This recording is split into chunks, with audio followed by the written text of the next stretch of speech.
Divine feminines, mastering your divinity is going to require that you place your divine purpose at the foreground of your life and your life experiences. In this message, the mother is going to talk to us and remind us that aligning to our divine purpose is imperative if we're going to come out of this school we call Earth, this experience, victoriously. Thank you for tuning in. This is Sacred Empowerments of the Divine Feminine. I am YaYa, the spiritual doula and spiritual ambassador. Thank you to all of my first-time listeners. If this is your first time tapping in, after you listen to this video, hopefully you listen to the whole thing, but if not, please take a moment to subscribe, okay? Also, go through the playlist, go through our channel, and check out some other messages, just so you'll understand my mission and my goal here at the Mother's Daughters ITV, okay? To all of my returning subscribers, my day ones, what's up, tribe? What's up, family? I hope y'all are doing well, having a good week, weekend, day, night, morning, whatever time you're watching this video, okay? This is part 2 of the conversation in my last video that we had. We have been kind of being walked through the idea or the concept that the mother has brought to our attention about trusting the process of divine timing. Okay, and hold on, my microphone, my earphone fell out my ear. My earphone fell out my ear, child. Hold on. Okay. So, trusting the process of divine timing. Now, this is the second video. If you have not watched part 1, please go and watch part 1. We do a little housekeeping in the first 15 minutes. You can skip past that and get right into the meat of the conversation, and then come back and watch part 2, okay? But if you watched part 1 already, then you know we have been talking about divine timing and trusting the process of divine timing, right? And just to kind of recap on some things, if you don't want to go and watch part 1, or you want to watch it later and you want to keep watching this one, I'll just do a little recap, okay? We talked about trusting the process and that being the principal foundation of understanding. We also talked about how our human nature has its limitations and oftentimes cannot truly perceive the vastness of the wisdom of the grandmother, okay? As she is moving the pieces in the background, the veil that separates our consciousness from our subconscious or from the spiritual realm, that veil sometimes disables us to be able to actually see exactly everything that the mother has going on. And this is where trusting the process comes in. Trusting the process is not quite the same as faith. Okay, in Christendom, they talk about trusting the process, and they kind of use the word faith. And a lot of times, the way faith is taught in religious organizations or religious institutions is that it kind of strips you of your personal power. Trusting the mother does not strip you of your personal power to do your manifestations, to do your spell casting, to do whatever it is you do, in order to move energies, in order to clear paths so that what you're wanting, what you're praying for, what you're hoping for, what you're believing for can come to pass. This is not pray about it and sit around and twiddle your thumbs and wait for Jesus to show up and drop it in your lap. This is not that. Okay, because here we build a relationship with the mother, and as we build that relationship, she begins to restore to us the understanding of our personal power. Okay, and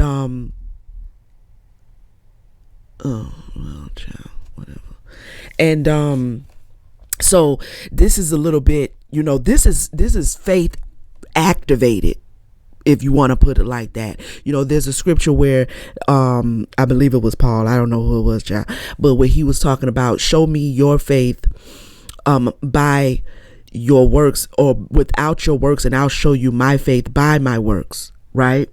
So This is more of that. And a lot of times, when we look at a scripture like that, we think about,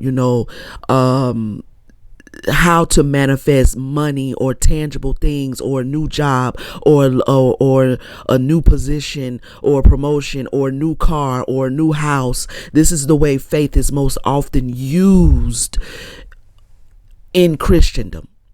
Okay. And so it's used to gain more things. And so it could be used to gain even a physical healing, but even that's physical, right? So, and it's not saying that we don't need things, but personal power, and the true application of personal power and the true application of witchcraft or spell work starts with you knowing how to manipulate your own energies. Your energies and the things that make you you, and the purpose and the destiny that you have here. So personal power and trusting the process has to do with trusting your process of evolution and raising that frequency so that you can vibrate as a spiritual being at another frequency, and you don't have to continue to be dropped back down into the lower frequencies in which we all are residing right now physically, right? So this is not so much, and this is very imperative. There is a clear divide in what you may have learned if you were a part of other religious movements. If you were part of Christianity, y'all know I speak mostly about Christianity because that is where my background is most prominent. So, there's a clear divide in what you will have learned as a Christian and what you learned as a spiritually awakened soul. Okay, because the idea that your growth in God is that your growth or your right standing with God is proven by the things you have or don't have in the tangible realm, right? In the tangible world, then if you have a lot, it says, they say, well, you've been blessed by God. God has blessed you. I live an upright life, so God blesses me. He gives me the things that I need, all of the stuff. You understand what I'm saying? Like in Christianity, you are taught that your spiritual righteousness is proven or disproven by the things you have. Now, they don't just come right out and say that like I just said it, but it's weaved in the concept. If you pay really close attention, even when they use scriptures like in Malachi, when he talks about the tithes and the offering, and then it says, if you don't give it, basically, I'm paraphrasing, but if you don't give it, you will be cursed with the curse. In Deuteronomy, but all the curses and how I will bless you and I will bless the land. If you abide by my rules and my regulations, I will give you the territories and this and da da da da da. And if you don't, then I will send destruction and famine. And so Christians are ingrained with the idea that based on the way their money is looking, or the way their life is looking as it relates to how much they have and don't have, that is an indication as to whether they are in right standing with God. Now, on the spiritually awakened side, it is the polar opposite. In other words, the more spiritual, mature person understands that having things or not having things is by no means an indicator as to whether you are actually properly spiritually evolving. And to be honest, the more you spiritually awaken, truly spiritually awaken, and you start seeing the false matrix for what it is, which is predicated upon things and houses and cars and jobs and bills and marriages and divorces and all of that rigmarole, right? The false matrix is predicated upon all of that. So the more you spiritually awaken, the more you can see that the things are what's trapping you or tethering you to the false matrix. So there's a season where you have to be willing to give up some things in order to disintegrate, if that's even a word. I think it is. In order for you to disintegrate your spirit and your soul from the false matrix, you may have to shed it in some ways. So you cannot look at a person who's spiritually awakening and say, oh, well, they ain't got no car and they ain't got no house and they ain't got no job and they ain't got no this. So that shows right there that they going the wrong way. They ain't believing and trusting in God and they on some other stuff. They communing and talking to demons and angels. So that's why their life is all upside down. You can't do that with a spiritually awakened person, because you're going to be looking through the finite mind of your human nature that is directly tethered to a false matrix, and you're going to be trying to cast a judgment upon an individual who has decided to alchemize that energy and bring themselves out from under that energy. And so it looks like they, in the Christian world, they would have called it backslidden. It looks like they have slid back because they don't have all of the things, but you don't understand that the things is what's keeping you trapped. And this is what the mother means by the human nature has a hard time perceiving behind the veil. So we have to trust the process as spiritually awakened people. She knows, your spirit team knows, your spirit guides know, and they will fully restore you once you balance these energies. Because let me explain something. The shedding is necessary. You can't get around it. It's necessary. It is not until you start shedding that you start to see how constricting the life you have been told you are supposed to live. You will start to see how constricting it is, but it's not until after you be willing to shed something. It's like it's until you first start pulling off that first layer of old skin. Then you start to see how constricting and confining the idea of what life is that you've been given by those who want to control what life is. You begin to see it when you get in a position or you are placed in a position by your spirit team to have to give up something. Then you start to see, well, damn, I wouldn't have even seen that if yep, I got it. I see it. It runs so deep and is so complex in your psyche that until you at least open your heart and mind,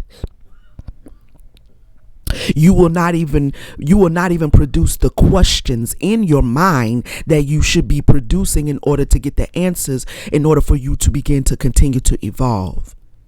It is so deeply embedded in the psyche of how you move about the scheme of your life, the paradigm that is your life, how you move and how you see your existence in the natural world. And so the period of sheddings that we go through, where we have to trust the process, where we don't see where the end is, where the end of this particular storm or this particular season of change or this particular season of shedding is going to happen, we cannot be focused on its end.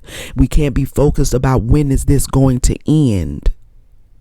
Because if we focus on when something is going to end, it is evident that we are not trusting divine timing. And if we are not trusting divine timing, then we are not understanding divine purpose.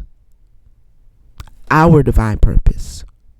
because the divine timing of how things play out in your life is directly related to your purpose and your destiny as to why you are here. And so today we're going to talk about divine purpose. Okay?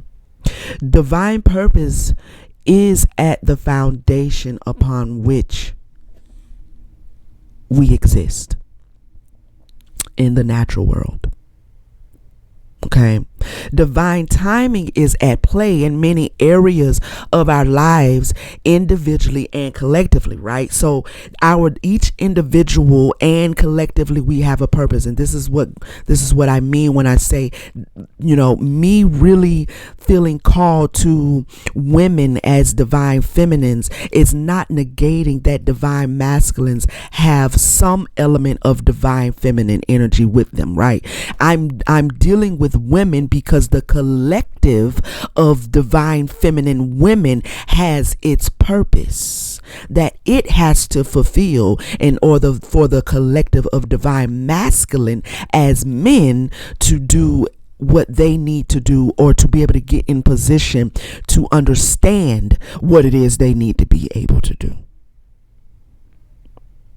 Okay. And so their relationship to us is very important for their healing, but we can't expect for them to relate to us the way we want them to if we're not exuding our divinity first. We have to exude that first in order to get them to move into a relationship with us that will then give them the healing that they need, and then they become healthy and whole in both divine masculinity and divine femininity, and we become healthy and whole in divine femininity and divine masculinity. But as women, we have a particular collective purpose, right? So knowing the difference, this is what you have to understand about divine purpose. And I'm trying to see if I want to give a little bit of a personal testimony when it comes to this concept, because I've had this lesson written out for about 4 or 5 days, and I did part 1 yesterday, and now today is today. It is December 7th.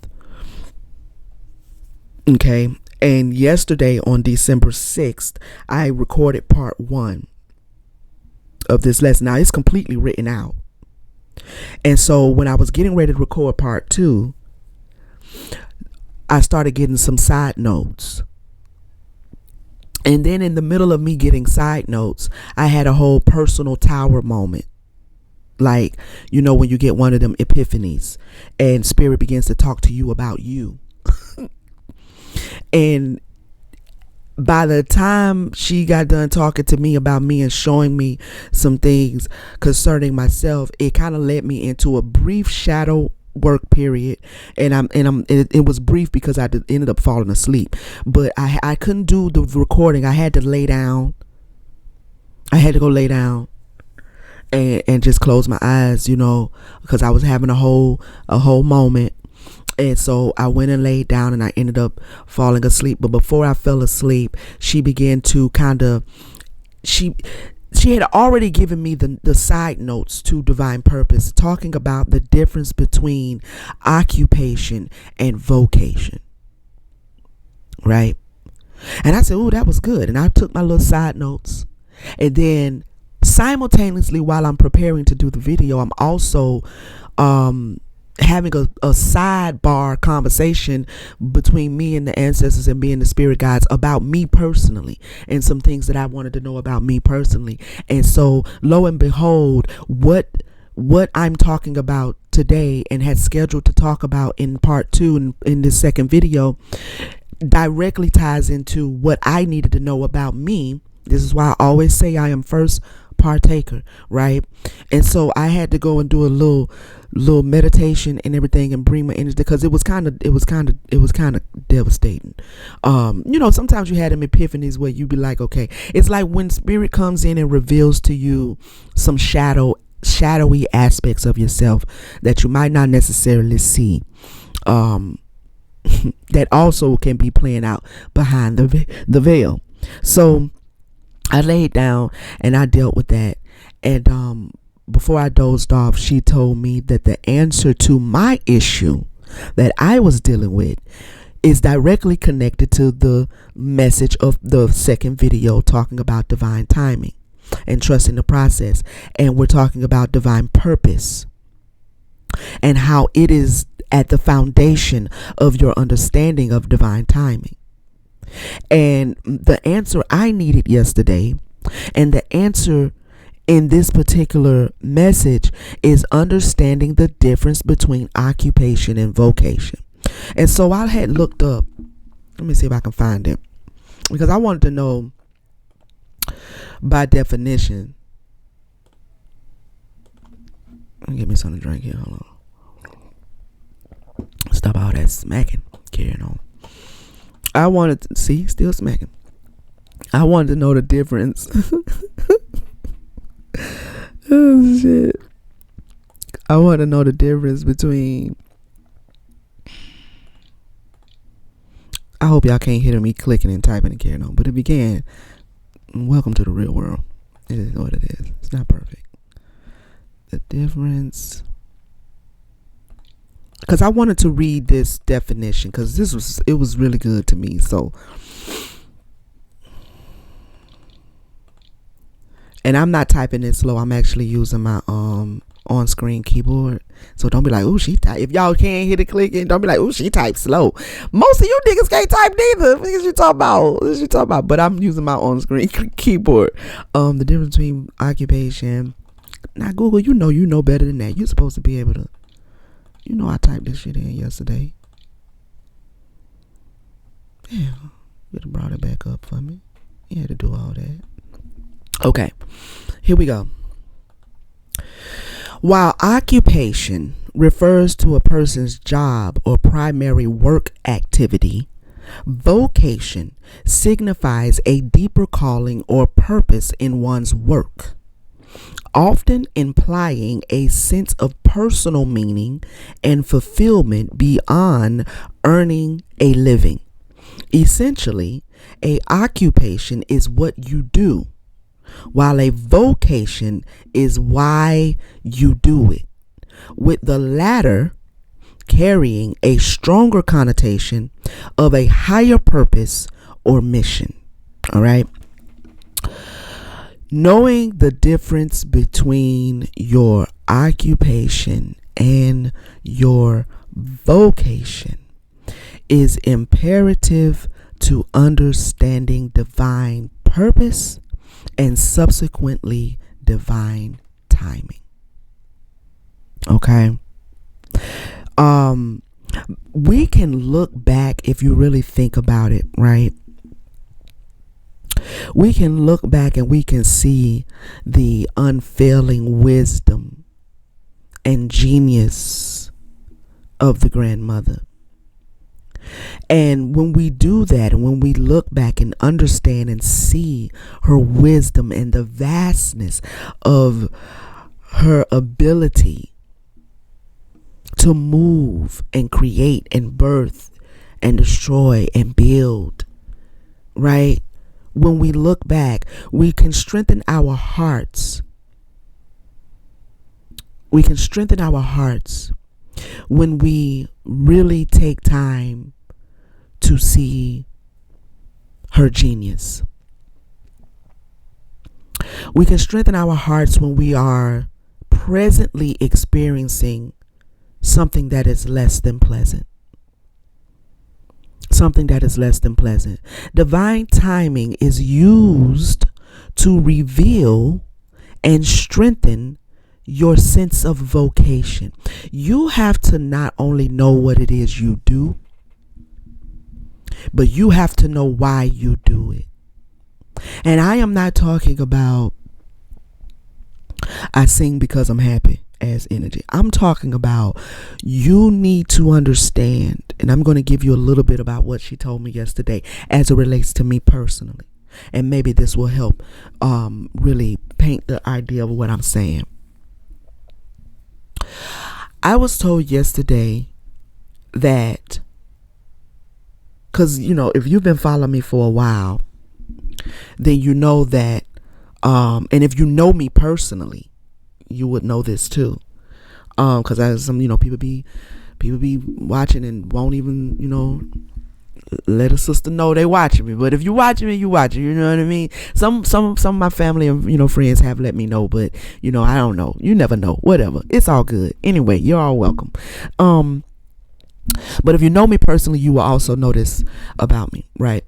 But I've shared on the platform that I have to move a certain way when it comes to content creation.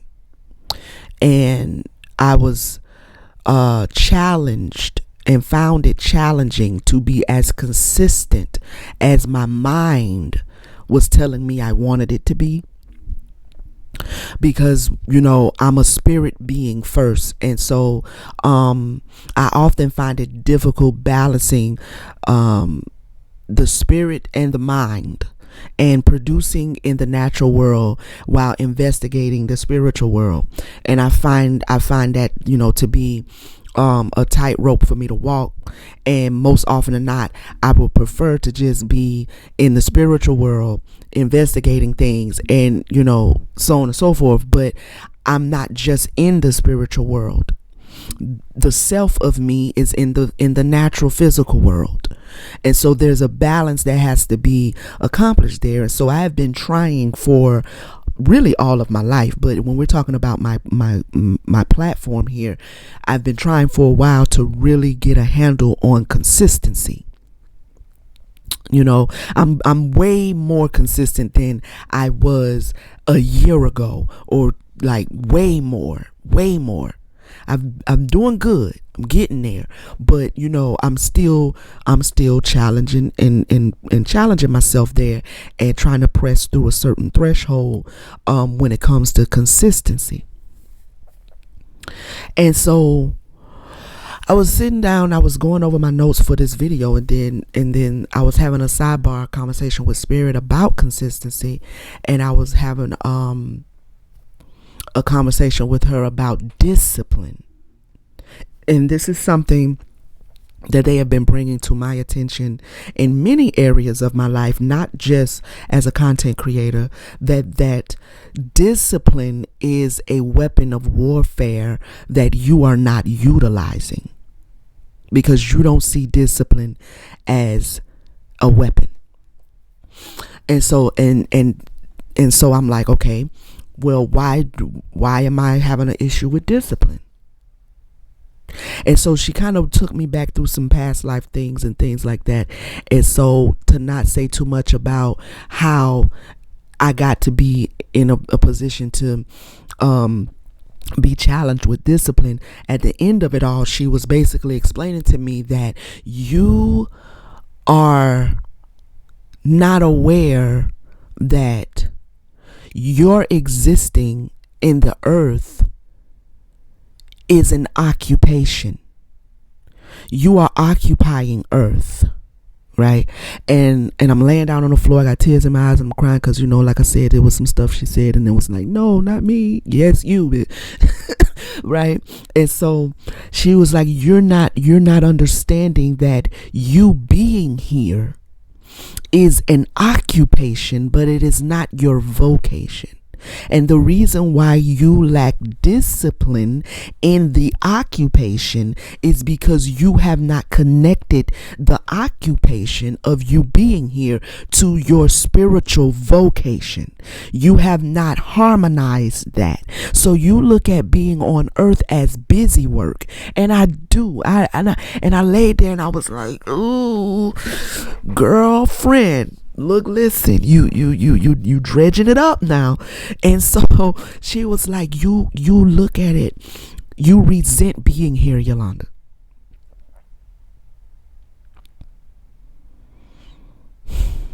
And I was like, okay. I've spoken on this platform about, as a child, dealing with suicidal ideation. I know in a past life, I believe I did commit suicide. And so the energy of wanting to escape the occupation, of which, by the way, I signed up for. I know, we talk in terms of we are fallen angels and fallen star seeds, and even I speak about reincarnation and so on and so forth. But you signed up to descend, and this is what she's telling me yesterday. You signed up to descend and to come here because there was a purpose and a vocation that there's a position you hold that is far reaching into multiple dimensions and multiple frequencies. But you signed up to occupy Earth because you understand the importance of the connection between all of these realms, and there was healing that needed to be brought to Earth. And so you've been kind of caught in a recycling, and because you probably I'm like, I couldn't have known it was going to be this heavy when I decided to descend. I couldn't have known it was going to be this heavy. And so there's a cross between me not knowing as a higher frequency being that it was going to be this heavy when I got here, and then me also becoming a part of the trapping. And which was, I feel like, necessary for the assignment. That's the part that I have to maybe reconcile. And so it's like I'm laying on the floor, and she's basically telling me the reason why you are not disciplined and consistent in the things that you are occupied to do is because you are dealing with the resentment of being in this position. But it's like you need to remember that you chose to come down to help. So if you're going to do that, you can't continue to carry the resentment because it's heavy and because it's a lot of responsibility. And I laid there and I was crying, and I was like, yo, and it's been so long since I thought back to my childhood, how I used to pray for, certain frequencies and stuff. I just really didn't want to be here. I can't explain it other than to say it like that. It was not so much like I wanted to die. It was just, I didn't want to be here. And so I guess that's kind of the same thing. The only way to get out of here really is, And I laid there and I said, this is where that energy comes from.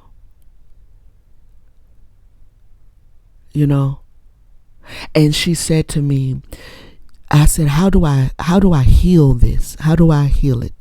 And she was like, she took the same notes that I had just wrote down for the purpose of this message. You need to understand the difference between your occupation and your vocation. Your occupation is not the same as your vocation. But your occupation is dependent upon your vocation. Your occupation is because of your vocation. So when you understand that everything you do, I don't care what you do, but everything you do, specifically when you are doing or making your occupation your vocation. Because, I could be working at McDonald's frying French fries, right? As an occupation. But I'm a spiritualist. I'm a teacher. I'm a spiritual doula and a spiritual ambassador. And so anytime I am interacting in any capacity, With other people, I have an opportunity to do the vocation. Whether I fry French fries, whether I'm sweeping floors, whether I'm working in a corporate office, if I become a lawyer, if I was to be a judge, whatever you're doing in the natural world is not necessarily your vocation.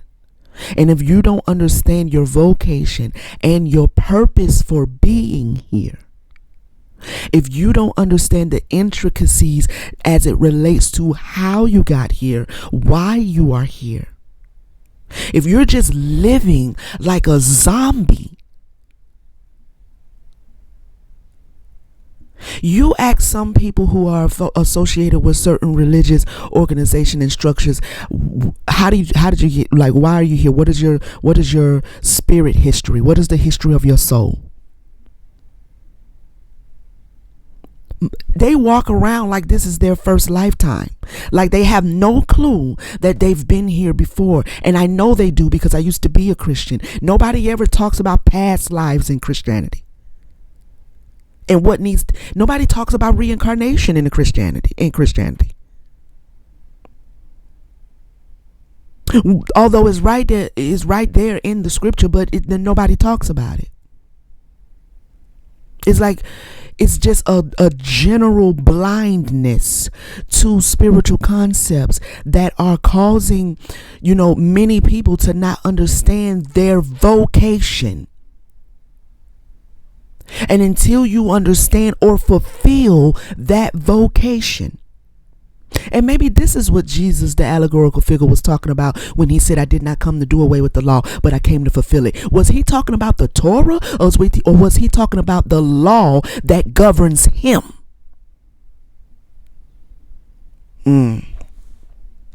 As let's just speak in terms of him being a man, or human, or actual personified being, right? When he said that he did not come to do away with the law, but he came to fulfill it, was he talking about the Torah, or was he actually talking esoterically about the spiritual law that governs him as an individual? Was he talking about his vocation?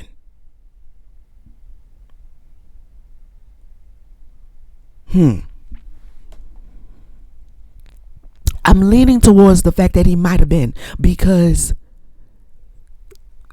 your reasons for being here, we all claim we're star seeds, we all claim we come from certain galactical planets and stuff, and then we came down and the Anunnakis came on the boats and came up out the water, and Atlantis and all of this. So if you know that, like, Earth is full of beings that originate from other galaxies and whatnot, then you asked yourself, why am I here, and how did I get here, and what am I here to do, and how do I get out of here?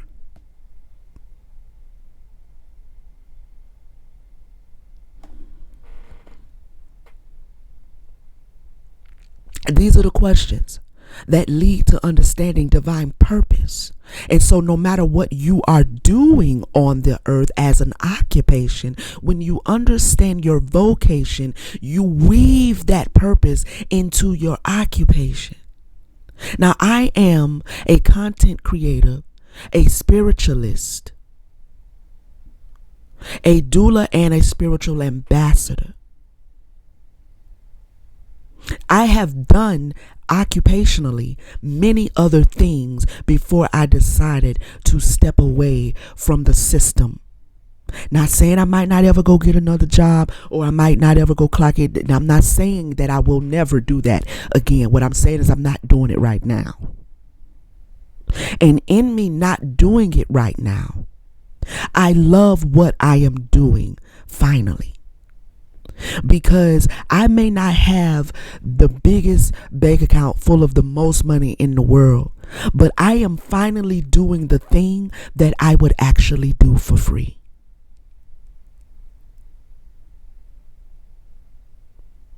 And so in that, there is a freedom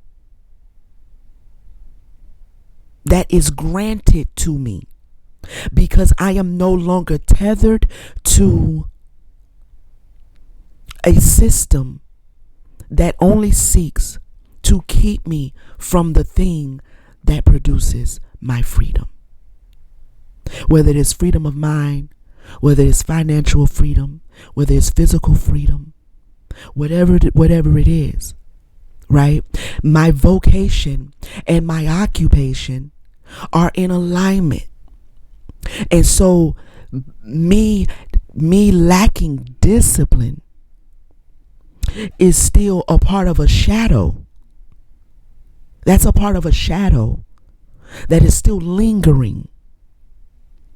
And she told me when I got up off the floor and I went outside, she said, you're not understanding that discipline is the next weapon that you need to pick up. Because make no mistake, people will send energies when they see you moving, when they see you doing your thing, when they don't like you, when they don't understand you, when they're jealous of you, when they want to be you. They will send all kind of energies. And the more spiritual you become, please do not make the mistake of believing that you're going to have less of adversarial energies. That's so not true. So don't believe that. Okay, the more spiritually aware you become, when your telepathy turns on, and your clairvoyance and your clairaudience and your clairsentience, and you understand your vibrations and low frequencies and high frequencies, when you start learning more, you're going to be able to feel more. And so you can feel evil eyes. It's not just, oh, she looked at me like she ain't like. You can feel it. You ain't had to be in the same room. She can be on the other side of the country, and you can feel it. You understand what I'm saying? So I do deal with energies trying to block, stop, and all of that other stuff. And let's not even talking about the spiritual wickedness and darkness in high places, that govern and control the system that want to also stop you. Okay, so we all are being gang stalked and all of that, and I could give a rat's ass about it, to be honest with you. But what I'm saying is I'm mentioning that for a reason, because aside from me dealing with my own inability to rise to a certain consistency, I also have energy being sent to keep me from being consistent. So there's twofold things going on here. And so when I went outside, she said that your discipline is your next weapon that you need to pick up, because they can't do anything with you spiritually. It just can't. Okay, so you've already attained spiritual mastery, so they can't do anything with that. But what they can do is bombard the energy of the physical mind, of the physical body. And in that, it will continue to produce and aid you in being inconsistent. It will keep you off your square. It'll keep you from being able to just say, boom, boom, boom, I'm going to get that done. I'm going to get that done. You'll be laying around and trying to stay in meditation. You'll be having to spend more time doing energy moving and clearing and all of that versus actually doing your work that you want to be able to do, which is what I find most often is going on. And she was telling me that discipline is a weapon. But the reason why you can't pick it up as a weapon, or you haven't picked it up, is because you, in your shadow, you still resent being here. You resent being here. And I had to be honest with myself. I've always resented being here. I always have. I always have. Since as early as I can remember, like, being conscious of myself, I've always wanted to be like, yo, like, why? What is this? I don't even understand it all. I'm ready to go. You know what I mean? And as a child, Spirit had to constantly say, no, I can't, not yet. I got something I need you to do. And I would be like, okay, I'll stay for you. Okay. And so this is the conversations I'm literally having at like 8 or 9 years old between me and Spirit. Like, all right, I'll stay. And she brought that back up yesterday and showed me how in my shadow that's still lingering. It's still lingering.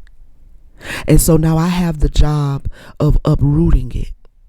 And how you do that Not just in, like, something as deep as, whether you want to even be, alive or not. That's a little deep. But like just even in other things, in other areas of your life, as it relates to, experiencing things that you don't want to have to experience, going through things that you don't want to have to go through because you're in a process of some sort. Understanding your purpose directly impacts you understanding why you are experiencing what you are experiencing. And then it gives you the tools you need and the solution. Here we go with personal power again. That you need to pick up and put in your hands in order to cut through the vines and the weeds as you make your way through the wilderness of whatever process you're in. It gives you the tools. For me, it's discipline. I gotta build a certain discipline. But the healing of that resentment will aid me in that. When I remember that me existing in this dimension right now as a physical being is a part of my spiritual and eternal vocation. And everything that has come along with it over the course of millenniums, because I don't know how old y'all are, but I'm old. And I don't mean old as like decrepit. I mean, you've done this. I've done this several lifetimes. Like more than several. Okay, more than several. So when you realize that that this lifetime you're experiencing right now is not the totality of your existence. And you can start pulling those things back to your memory to aid you in remembering the wisdoms that you used to know, the power that you have locked inside of both your conscious and your subconscious. When you gain the ability to see behind the veil that is you, then you remember your reason, your original reason for coming. And what has happened is that over these reincarnations, we've gotten further and further away due to time from the original reason. And not only that, then we have now all of these other frequencies and energies that want to come in and control what it is you are able to spiritually evolve through. So you got a little challenges and stuff here and there, but what I needed to remember is that, for one, I'm on a mission. I'm on a whole. I'm not on a punishment. Like, cause I asked several times, am I here? Am I being punished? And several times I got, you are not being punished. You chose to come. You took on an assignment many millenniums ago. Many. And you just didn't understand what it was all going to entail.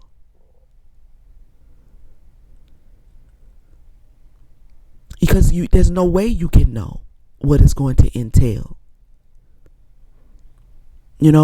And so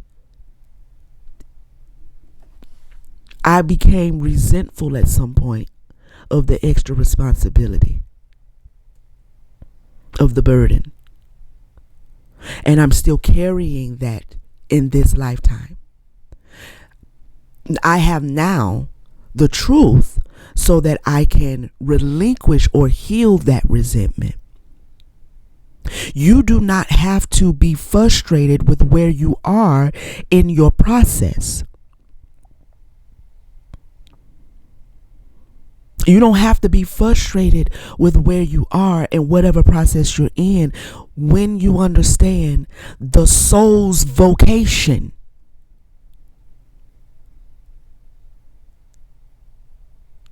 When you understand the vocation of your higher being. When you understand the eternal vocation, the eternal purpose for your eternal existence. Because I mean, and I'm going to just speak in terms of me. Earth was not my first stop, and Earth ain't going to be my last. There's listen, an infinitely vast, it can't even be measured, can't even really be conceptualized. But I'm going to call it the universe of universes. You are eternal right where you are right now. The physical version of you is the version of you that is being reflected into a physical 3D world.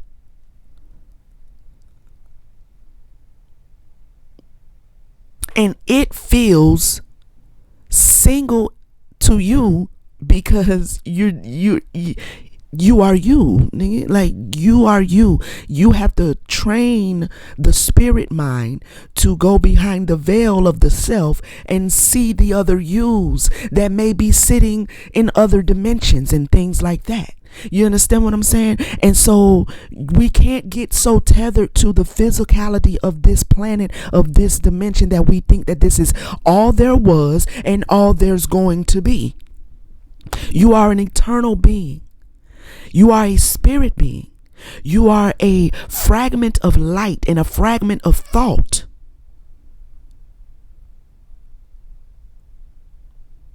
And see, I think me knowing this innately is the reason why, even in this lifetime, as early as I can remember, I really was just like, I don't like it here. It's heavy. What is this?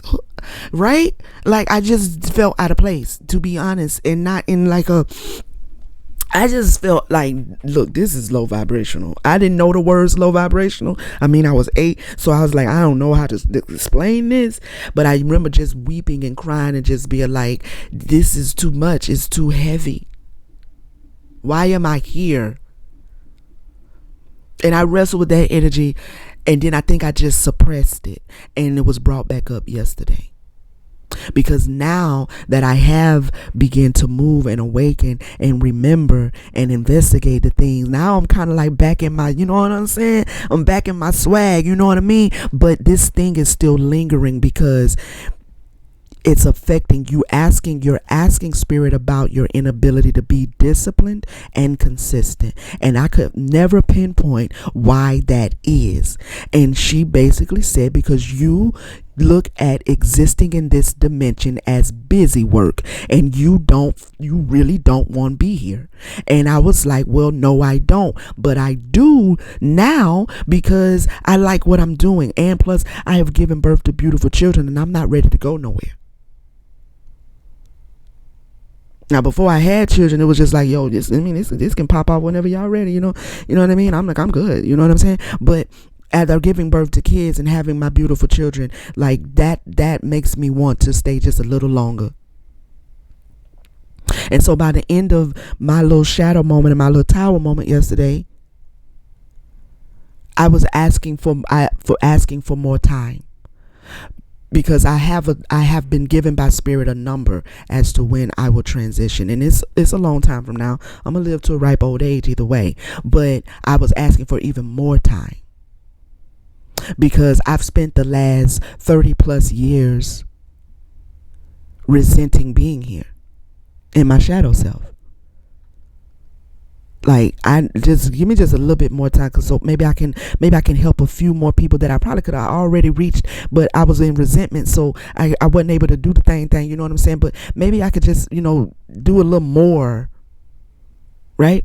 And we'll see how that goes. We'll see what they say. But nevertheless, your vocation is very important to you understanding divine timing and why the mother moves or is moving in your life the way she is. Often in the mother's wisdom, though, we see a protection. Now, look, the thing about it, and this is what I mean when I say, when I took on the assignment to descend and to come here, I didn't see what all it was going to entail. And this happens even in our natural lives, because we get frustrated because we're needing to see something and we hear the mother speak, but she doesn't really give us or reveal to us more than 1 or 2 steps ahead of ourselves. So she doesn't give you the end before like you actually go through what you have to go through.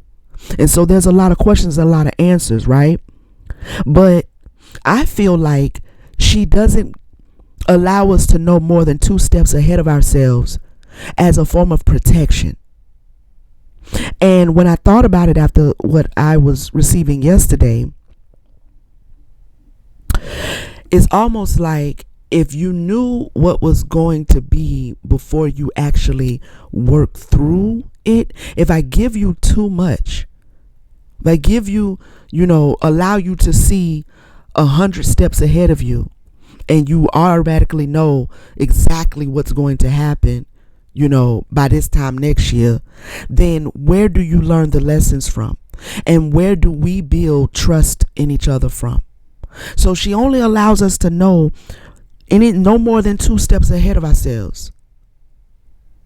It's about the most. And just when we think we know what the end gonna be, we don't really know, because we can't really see all of the turns and twists in between when we thought about it and when it happened. You know what I'm saying? So it's a form of protection, and it's a form of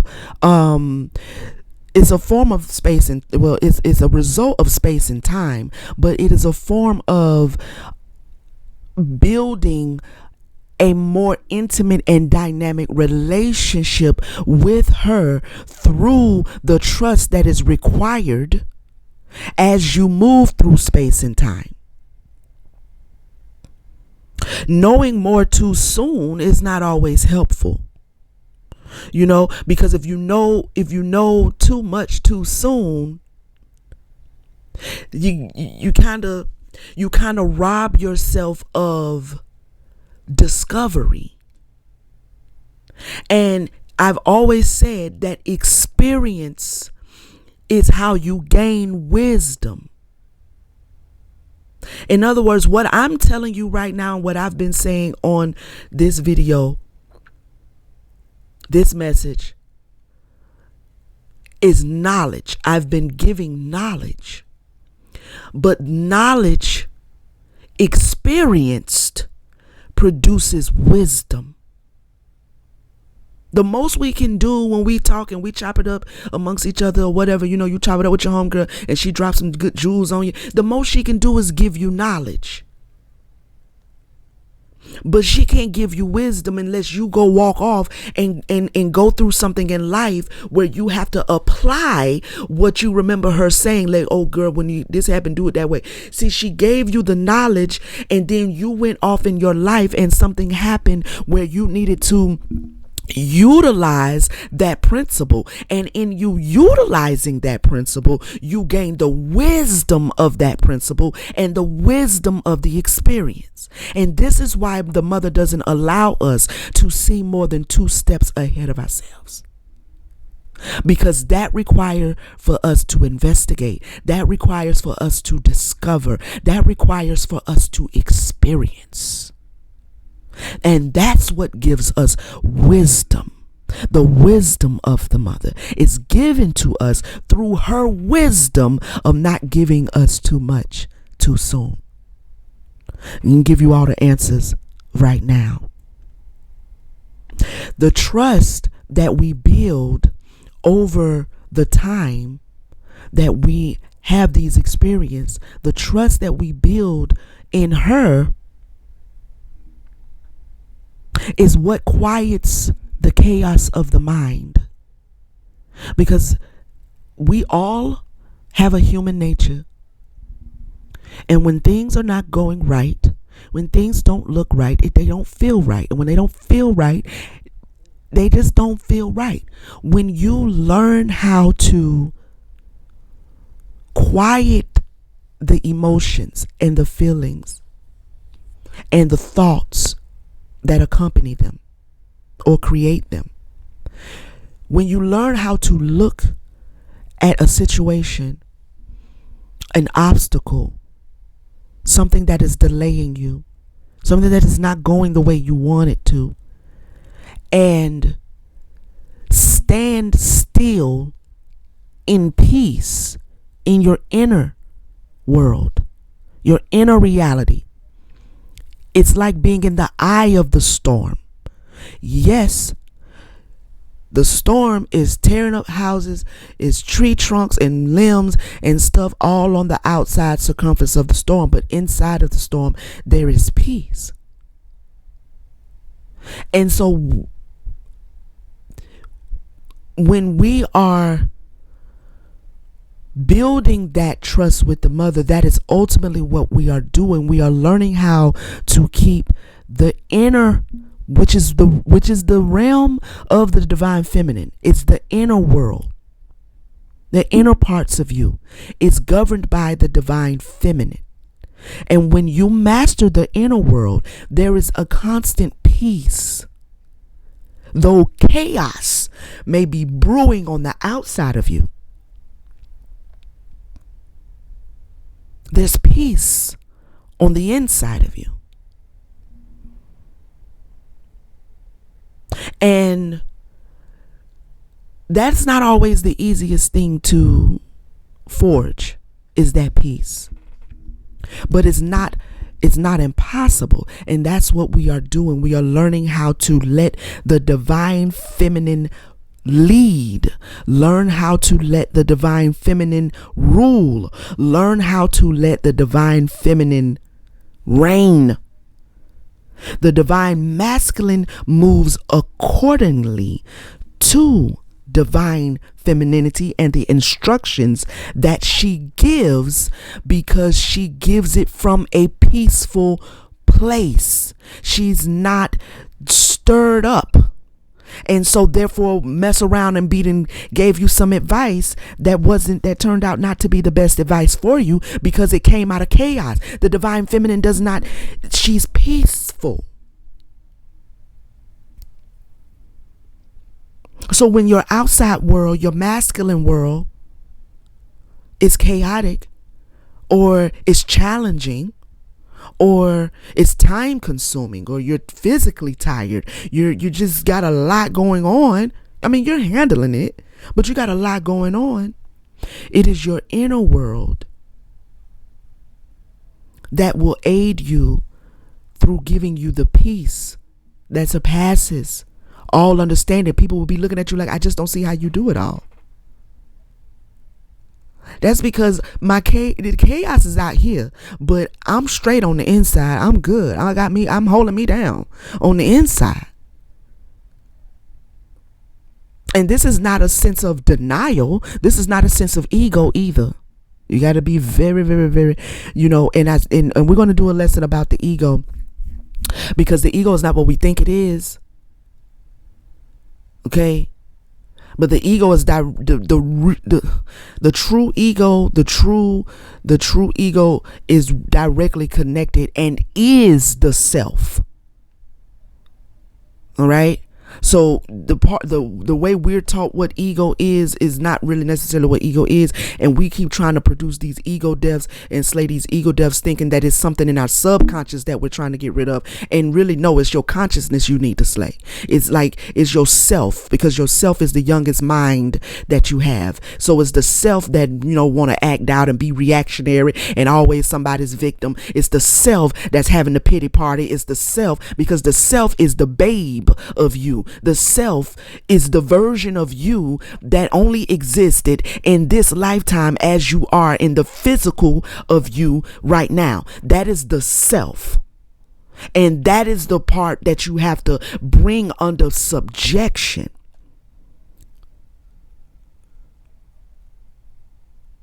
And that requires a process.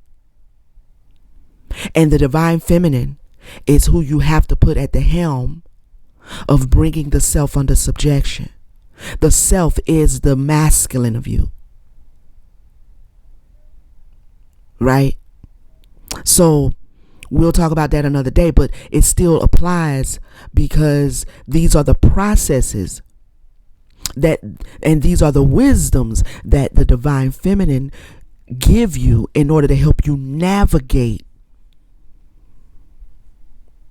the process, and also navigate your occupation and navigate your vocation and bring harmony to both your masculine and feminine. But the self wants to run rampant and just go do whatever it want to do because it's full of itself. It's selfish.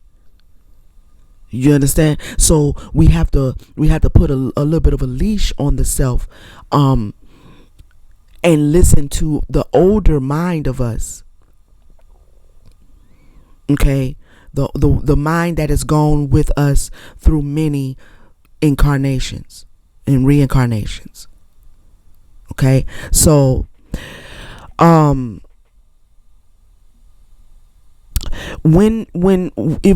the mother was to, and I'm getting ready to wrap up this particular video, but if the mother was to give us all of the answers at the forefront, it would rob us of critical thinking. It would rob us of critical thinking. It would rob us of personal development. Okay? It would rob you of being you have to investigate you as a power, as a individualized thought of the mother. You have to investigate you. And if she told you everything at the forefront that you needed to know when we're going through these changes and we're going through these processes, it would rob you of critical thinking and the ability to think critically. And it would also rob you of the ability to investigate the self. That's kind of what Christianity does to its followers, because they scapegoat themselves with Jesus. Then they don't ever really dig too deeply. They know about their sins. They know about the things and their temptations. They know about their imperfections and how he saved them by grace and how they saved by grace. But they don't know themselves as a power, because he has all power in his hand. So they, when I was in Christianity, as I came out, I realized like I was a very powerful as a Christian, because I've always really put spirit first. You know what I'm saying? But there was a lot of things doctrinally that was still robbing me of being able to tap into the vastness of who I am as a power. And so now that I've come out of it and I've begun to, feel comfortable investigating the nature that is me, and I've stopped looking at certain things as, oh, that's sin, and I need to get delivered from that. They're literally trying to deliver like Christianity, they try to deliver its followers from the very thing that makes them powerful. They try to get them to fear their own personal power. And soon as you as a Christian step out and do something because it's your personal power to do it, then they guilt you into feeling like you've transgressed the law. And so then you get back on your knees in your sackcloth and ashes, and you yield that personal power back up to an entity through repentance. So you keep yielding it over through repentance. And it is the very thing. If you look at all of the transgressions, all of the possible sins that you can commit as a Christian, most of them are directly linked to your personal power. The thing that makes you a power source. They call that a sin.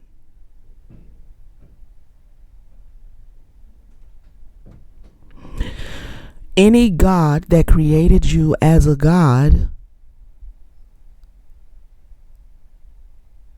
and to have dominion, and then, like they said, in his image, but then strips you of your right to be God, a God, is schizophrenic as hell. I don't care how you split it. That's schizo. It's like, what do you mean? So we doing take backsies? That what we doing? We Indian giving? Oh, I didn't know. No, I don't want no parts of that.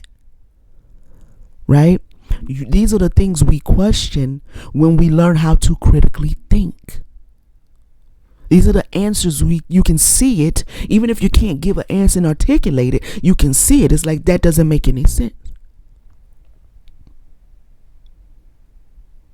And I had an associate of mine when I brought that up one time over dinner, and she was mentioning like, well, the answer to that is in like, what did she say? I might not say exactly what she said, but basically she alluded to the righteous judgment. God has righteous judgment.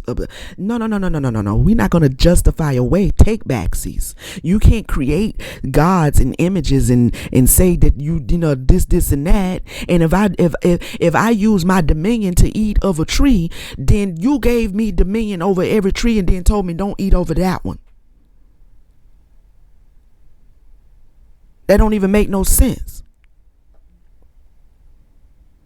Because it's like, so you want to give this entity righteous judgment to be able to say you have, like, I got you on a leash though.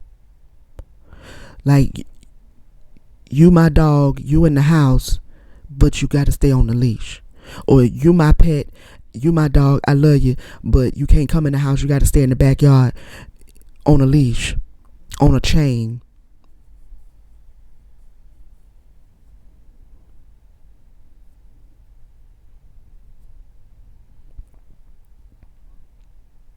And so critically thinking is the domain of the mother, which is why they have oppressed and suppressed your right to know about this higher frequency, because she is the crown and the root, the alpha and the omega. Okay? She's the womb of all. So all these other little gods, including ourselves, we all come forth from the same womb. So the relationship between yourself as a god and the gods and the goddesses and the higher up, the like, it's more of a sister brotherhood type thing versus it is like a somebody lording over me. You know what I mean? Like there's a healing that has to go and take place even in our idea of the gods and the goddesses. And when we do honor them and venerate them, it's more like, you know, a family reunion type frequency versus it is, oh, I don't want to go to hell because I did this wrong and the God gonna send me to hell. It's like you worried about your brother sending you to hell, and he just your brother. He not even your daddy. He don't have that authority unless someone, you know, elevates him through making him an entity. And then this is how we end up in this predicament. And so the mother wants us to be able to critically think about these things. And so she doesn't give us all of the answers in the beginning. This is why trusting the process of your evolution is so imperative. If you sit in your process grumbling, complaining, whining, not participating, not cleansing, not doing what you know you need to do, not looking at things critically, not seeing yourself and being honest with your contribution to your predicament, and that's a big one. If you sit in your processes and allow those energies to run rampant, then you will rob yourself of the beauty, of the wisdom that is found, and the freedom and liberation that is found when we go through our process with trust, understanding divine timing, understanding divine purpose, eternal purpose, understanding our occupation and our vocation, and how to merge the two if they're not merged, because they may be. For me, they weren't. Yes, I had businesses. Yes, I was, you know, I've had my hands in a lot of things over the years, you know what I'm saying? But I always knew that spiritual spirituality was my first love. I always knew that this is who I am at the core of me. Like I can't get away from being spiritual no matter what I do with my hands. You know what I'm saying? And so it was always the one thing that I felt, like I said, that I would do whether I'm paid for it or not.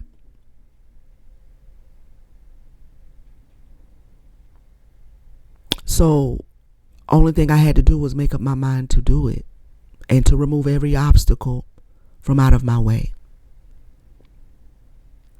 And so we're going to remove this resentment because I'm going to get better understanding and more healing. And when the resentment is moved, then I can see the discipline and the consistency in various areas of my life that I want to see. But do you see how I had to process through all of these things to get to the, like, I had to process through many things just to be able to get the answer about past resentment and past life resentment that you are holding in your shadow. Because you are from the light, and the shadow and the darkness is heavy.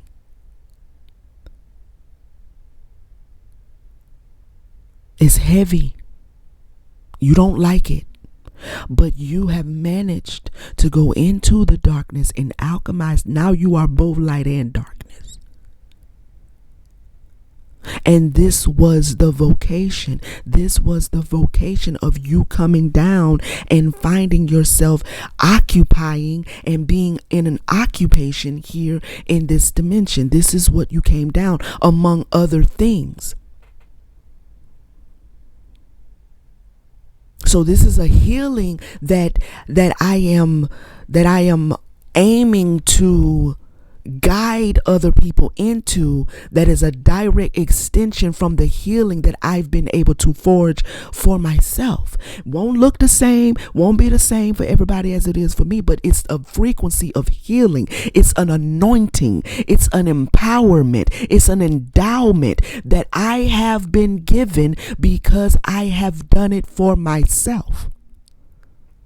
So it's all, the occupation is all tied into you being here, which means you can stop resenting it. Now it ain't gonna fall off just like scales like that. I'm gonna have to, when a snake is getting out of that old skin, it gotta rub up against some things, and it gotta move out of that. Don't just fall off you. So I'm moving out of that. It's too constricting. That resentment is holding me. I've outgrown it, right? Because I've alchemized the darkness that I felt was so heavy. I came here with the light.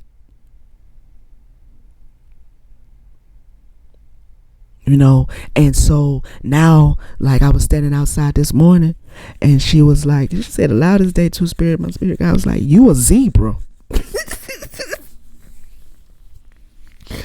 Every time I think of her, I was like, girl, what? I'm standing out the door, and she was like, girl, you a zebra. And I was like, okay. And we laughed for a little while, and she was like, no, for real, you possess both light and darkness, and it's a protective mechanism, because the stripes on a zebra are protection, a defense mechanism. It confuses the eyes. And she was like, this is why they have you a zebra.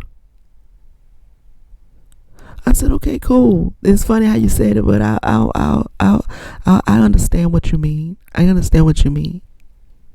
Right? So we have to get out of these old skins that no longer could be anger for you. Could be jealousy for you. You could be an insecure individual. Whatever it is that is restricting and confining you. Could be greed. Could be jadedness. Could be bitterness. Could be all kind of traumas that you've experienced that is just bringing all of these very dark energies and dense energies. and holding you and confining you. And you have the job of harmonizing that. Okay? And so trusting the process of the mother and looking to her specifically, particularly, is what will help you, because she is wisdom. She is evolution. She is birthing and the impregnator. Okay?